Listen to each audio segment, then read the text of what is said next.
పిచ్చుక సలహా ఉడత సాయం. లక్ష్మీపురం అనే ఊరి మధ్యలో ఉన్న మామిడి చెట్టుపై ఒక పిచ్చుక, ఉడత నివాసం ఉండేవి. వాటి మధ్య మంచి స్నేహం ఉండేది. ఒకరోజు ఉడత మామిడికాయలు తింటూ ఉండగా చెట్టు కొమ్మల మధ్య ఉన్న గూడులో నుంచి పక్షి పిల్లల అరుపులు వినిపించాయి. వాటి దగ్గరకు వెళ్ళి చూడగా వాటి తల్లి లేదు. బహుశా ఆహారం కోసం వెళ్ళిన వాటి తల్లి కోసం ఎదురు చూస్తున్నాయని అనుకుంది. ఎంతసేపటికి పిల్లల అరుపులు ఆగకపోవడంతో మరోసారి వెళ్ళి చూస్తోంది. అయినప్పటికీ తల్లి రాలేదు. ఈ విషయాన్ని తన స్నేహితుడు అయిన పిచ్చుకకు చెప్పింది. అప్పుడు పిచ్చుక ఇప్పుడు మనం ఏమి చేయగలము అని ప్రశ్నించింది. వాటి తల్లి ఏదైనా ప్రమాదానికి గురై ఉండవచ్చు. ఒకవేళ సాయంత్రం వరకు రాకపోతే వాటి బాధ్యత నేను తీసుకుంటాను. వాటికి ఆహారం అందించి పెద్ద చేస్తాను అని చెప్పింది ఉడత. అప్పుడు పిచ్చుక ఇలా అంది. నీది మంచి ఆలోచనే, కానీ ఆ పక్షి పిల్లలకు ఆహారం సేకరించుకోవడం, ఎగరటం అన్నీ వాటి తల్లి నుంచే నేర్చుకోవాలి. అది నీవు చెయ్యలేవు. అందువల్ల వాటి తల్లి ఏదైనా ప్రమాదంలో ఉందేమో, వెళ్ళి చూడు అని సలహా ఇచ్చింది. ఉడత వెతుకుతూ ఉండగా ఒక చెట్టు కింద పడిపోయి ఉన్న తల్లి పక్షిని గమనించింది. ఏమైందని ప్రశ్నించగా ఒక వేటగాడు బాణం గురి తప్పి తగలటం వల్ల తాను పడిపోయానని తల్లి పక్షి చెప్పింది. వెంటనే ఆ తల్లి పక్షికి సపర్యాలు చేసి పిల్లల వద్దకు చేర్చింది. తనను బ్రతికించి పిల్లల వద్దకు చేర్చిన ఉడతకు తల్లి పక్షి కృతజ్ఞతలు చెప్పుకుంది. ఈ కథలో నీతి ఏమిటంటే, మనం ఏదైనా పని చేసే ముందు మంచి వారి సలహా తీసుకోవడం మంచిది. నమ్మక ద్రోహం నీతి కథ. ఒకానొక అడవిలో ఉన్న ఓ కొండ గుహలో ఓ పెద్ద పులి నివసిస్తుండేది. ఆ పులి మహా టక్కరిది. ఆహారం కోసం ఎలాంటి పనికైనా అది వెనకాడేది కాదు. ఆ గుహకు సమీపంలోనే ఒక మర్రి చెట్టు కూడా ఉండేది. ఆ చెట్టు పైన ఒక పక్షి నివసిస్తూ ఉండేది. ఆ పులికి పక్షికి పెద్దగా స్నేహం అంటూ ఏమీ లేదు, కానీ అప్పుడప్పుడు మాట్లాడుకునేవి. ఒకరోజు పులి ఒక మేకపోతును వేటాడి చంపింది. దాని మాంసం తింటుండగా ఓ సన్నటి ఎముక ఒకటి పులి గొంతులో గుచ్చుకుపోయింది. ఎంత ప్రయత్నించినా ఎముక బయటకు రాలేదు. అలా నొప్పితో పులి కష్టపడుతూ గుహ దగ్గరకు చేరింది. సాయంత్రం వేళ పక్షి ఆహారం సంపాదించుకుని తన గూటికి చేరింది. గుహలోని పులి ఎలా ఉందో పలుకరిద్దామనుకుని వచ్చింది. పులి పడుతున్న బాధను చూసి, ఏం మిత్రమా, ఏంటి అంత బాధపడుతున్నావు అని అడిగింది. మరేం లేదు మిత్రమా, ఎముక ముక్క ఒకటి నా గొంతులో గుచ్చుకుపోయింది. అది చాలా బాధ పెడుతుంది. దానిని నీ పొడుగాటి ముక్కుతో కొంచెం బయటికి తీసి పుణ్యం కట్టుకోరాదు అంటూ ప్రతిమాలింది. పక్షికి పులి బాధ చూసి చాలా జాలేసింది. కానీ పులి క్రూర జంతువు కాబట్టి ఆలోచనలో పడింది.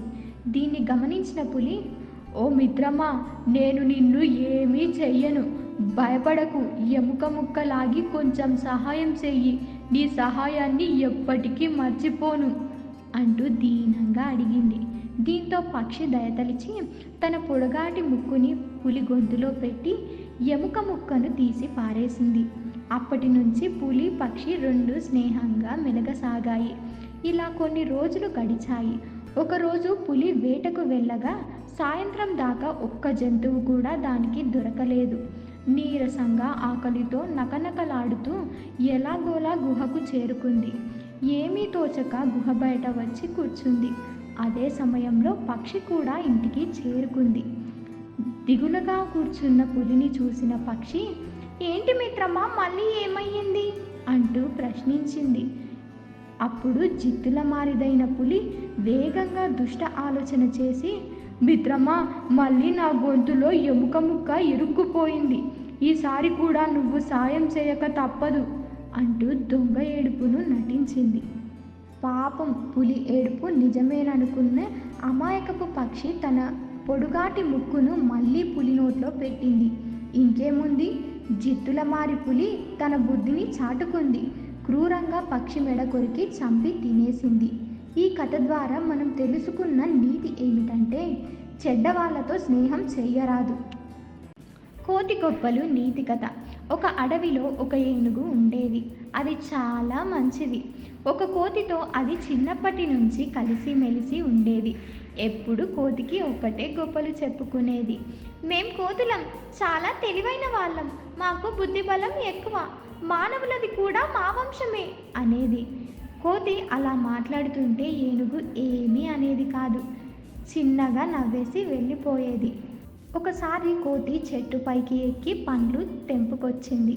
ఆ పండ్లను ఏనుగుకు ఇచ్చేది. చూడు, నీవు నాతో ఉన్నందుకు ఎన్ని లాభాలు.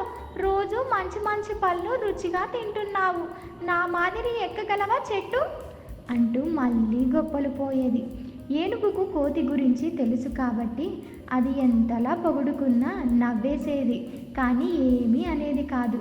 ఒకసారి కొందరు వేటగాళ్ళు అడవికి వచ్చారు. జంతువుల కోసం వలలు వేశారు. తీయని పండ్లు ఎరగపెట్టారు.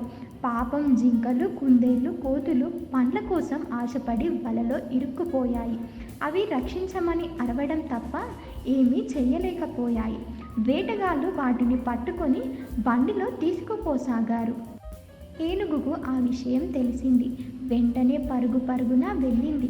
వేటగాళ్ళు తీసుకుపోతున్న బండిని అడ్డు వెళ్ళింది. దానిని తొండంతో పట్టుకొని ఎత్తి పడేసింది. దొరికిన వాణ్ణి దొరికినట్టు గిరగిరా తిప్పి విసిరి పడేసింది.